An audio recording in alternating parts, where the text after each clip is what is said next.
श्रीराम समर्थ. भगवंताशी आपले नाते जोडावे. भगवंताचे नाम मुखातून न येण्यापेक्षा मुके पण बरे नाही का? दृष्टी जर भगवंताची मूर्ती पाहत नसेल तर ती दृष्टी काय कामाची? आपले कान त्याची कीर्ती जर ऐकत नसतील तर ते कान काय कामाचे? डोळ्यांनी भगवंताची मूर्ती पाहणे, मुखाने भगवंताचे नामस्मरण करणे, कानांनी त्याचेच गुणानुवाद ऐकणे हाच खरा अभ्यास आहे. भगवत चरित्र ऐकायचे कशासाठी?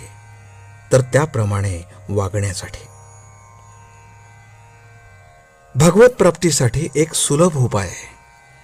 भगवंताशी आपले नाते जोडावे, कोणते तरी नाते लावावे. भगवंत हा माझा स्वामी आहे, मी त्याचा सेवक आहे. तो माता, मी लेकरू. तो पिता, मी पुत्र.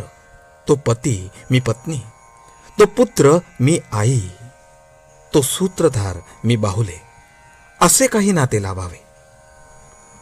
मुलगा दत्तक घेतल्यावर मग त्याच्याशी पुत्रप्रेम लावतो की नाही?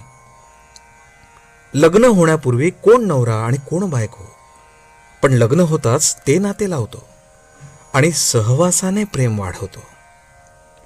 प्रेम केल्याने प्रेम वाढते. तसे भगवंताविषयीचे प्रेम कोणते तरी नाते लावून वाढवावे, किंबहुना तो स्वभावच व्हावा, म्हणजे भगवत प्राप्ती सुलभ होते.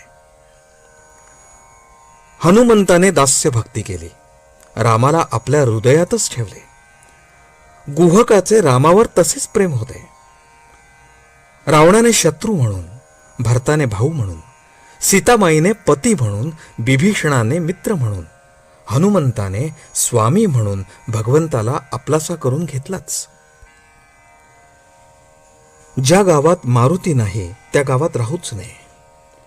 मारुती गावात नसेल तर निदान आपल्या घरी तरी ठेवावा.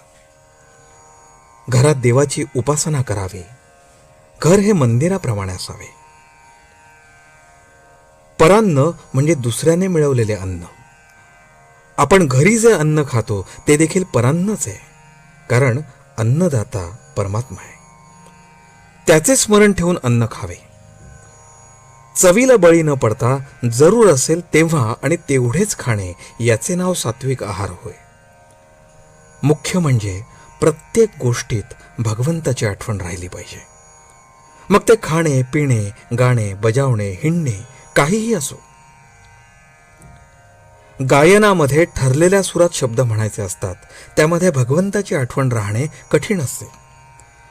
गायन हे करमणुकी करता जरी असले तरी भगवंताला अशा प्रेमाने आळवावे की त्याच्या डोळ्यात पाणी यावे. राम आपल्या जरुरीपुरते कुठेही देतो, म्हणून भगवंत देईल त्यात समाधानाने राहायला शिकावे. प्रपंचात दुःख प्रसंग आले म्हणजे मग रामस्मरण होते, तसे ते सर्व काळी करावे. रामावर श्रद्धा पूर्ण असावी, म्हणजे आपली काळजी त्याला वाटते. आजचे बोधवचन. भगवंताच्या नामात राहिल्यावर त्याला आपलासा करून घ्यायला निराळे काही करण्याची जरुरी नसते. जानकी जीवन स्मरण. जय जय राम.